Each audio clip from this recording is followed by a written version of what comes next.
Selanjutnya kita akan simak informasi terpopuler dari situs cnbcindonesia.com. Kita ke informasi yang pertama. Tim Indonesia akhirnya meraih medali pertamanya di Olimpiade Paris 2024 lewat atlet badminton dari nomor tunggal putri Gregoria Mariska Tunjung.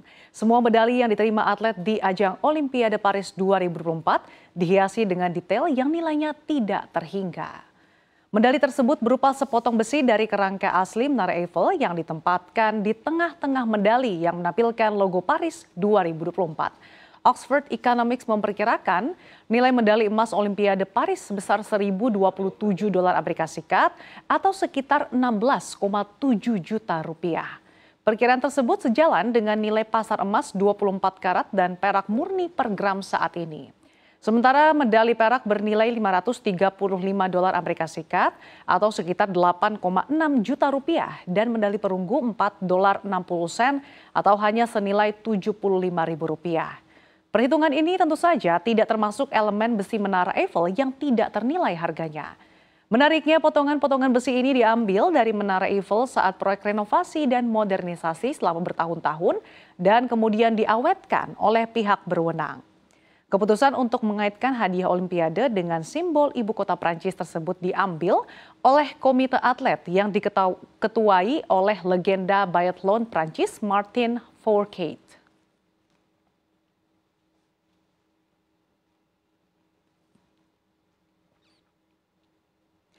Warga Indonesia saat ini sudah bisa menggunakan identitas kependudukan digital atau KTP digital. Menteri Pendayagunaan Aparatur Negara dan Reformasi Birokrasi Azwar Anas mengatakan KTP digital akan bisa diakses penuh pada bulan September mendatang. Namun sayangnya jumlah penduduk Indonesia yang belum bisa mengakses identitas kependudukan digital atau IKD alias KTP digital semakin banyak atau masih banyak. Padahal masih ada banyak manfaat, kelebihan, serta keuntungan KTP digital. Beberapa di antaranya masyarakat akan semakin dimudahkan. Di antaranya penggunaan lebih simpel, pembuatan lebih cepat, tidak perlu dicetak menggunakan belangko, tidak perlu disimpan di dalam dompet, dan KTP cukup disimpan di dalam handphone atau smartphone. Lebih lanjut, Azwar menjelaskan sampai saat ini sudah ada 9 juta rakyat Indonesia yang sudah memiliki IKD. Namun jumlah tersebut masih jauh dari yang diharapkan. Jika melihat data Ditjen Dukcapil Kementerian Dalam Negeri per semester 1 2023, jumlah penduduk Indonesia sebanyak 279.118.866. Dengan demikian, masih ada sekitar 270 juta masyarakat di Indonesia yang belum memiliki IKD.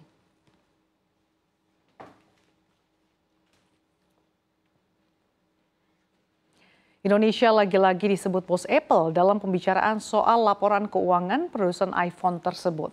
Apple membanggakan penjualan iPhone di Indonesia yang terus-terus menembus rekor. CEO Apple Tim Cook menyatakan Apple berhasil mencetak rekor pendapatan per kuartal di Indonesia. Selain Indonesia, rekor pendapatan juga dibukukan Apple di Kanada, India, Filipina, Thailand, Prancis, Jerman, Meksiko, dan Inggris. Menurut Tim Cook, usai rilis laporan keuangan Apple periode April hingga Juni 2024, Apple mencatat rekor pendapatan kuartalan di lebih dari 2 lusin negara dan wilayah. Indonesia juga disebut-sebut oleh CFO Apple, Luca Maestri. Maestri mengungkapkan bahwa Apple meraup 39,3 miliar dolar Amerika Serikat dari penjualan iPhone. Ia mengakui pendapatan Apple dari iPhone turun 1% dibandingkan periode yang sama tahun lalu. Namun pendapatan dari iPhone justru menembus rekor di beberapa negara. Di sisi lain, pertumbuhan pendapatan Apple di Indonesia ternyata bukan karena produk terbaru mereka iPhone 15 laris manis diburu warga RI. Apple justru mengandalkan penjualan iPhone jadul berharga murah. Sementara itu, pendapatan iPhone terpukul oleh kelesuan penjualan di China. Penjualan iPhone di China merosot dari 15,8 miliar dolar Amerika Serikat menjadi 14,7 miliar dolar Amerika Serikat. Berdasarkan data Canalys, penjualan iPhone pada April hingga Juni 2024 jatuh dari 10,4 juta unit menjadi 9,7 juta unit.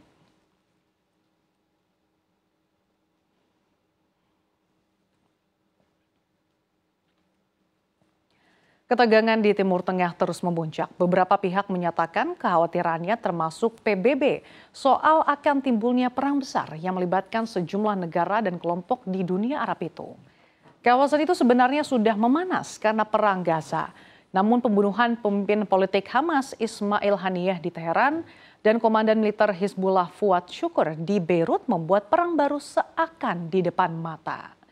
Dalam pernyataan terbaru, Komisaris Tinggi PBB untuk Hak Asasi Manusia Volker Turk telah menyerukan deeskalasi yang mendesak di Timur Tengah. Ia khawatir situasi perang Gaza dapat menyebar, adapun Perdana Menteri Israel Benyamin Netanyahu telah mengatakan pihaknya siap dengan skenario apapun, defensif maupun ofensif. Sementara itu, Sekretaris Dewan Keamanan Rusia Sergei Shoigu telah tiba di Teheran untuk berunding dengan para pemimpin Iran, termasuk Presiden Masoud Pezeshkian. Hal ini diberitakan menurut media Rusia. Pembicaraan antara Shoigu dan Pezeshkian akan mencakup keamanan regional dan global. Shoigu yang menjabat sebagai Menteri Pertahanan Rusia hingga Mei juga akan bertemu dengan pejabat senior militer dan keamanan untuk membahas penguatan kerjasama bilateral dalam berbagai bidang.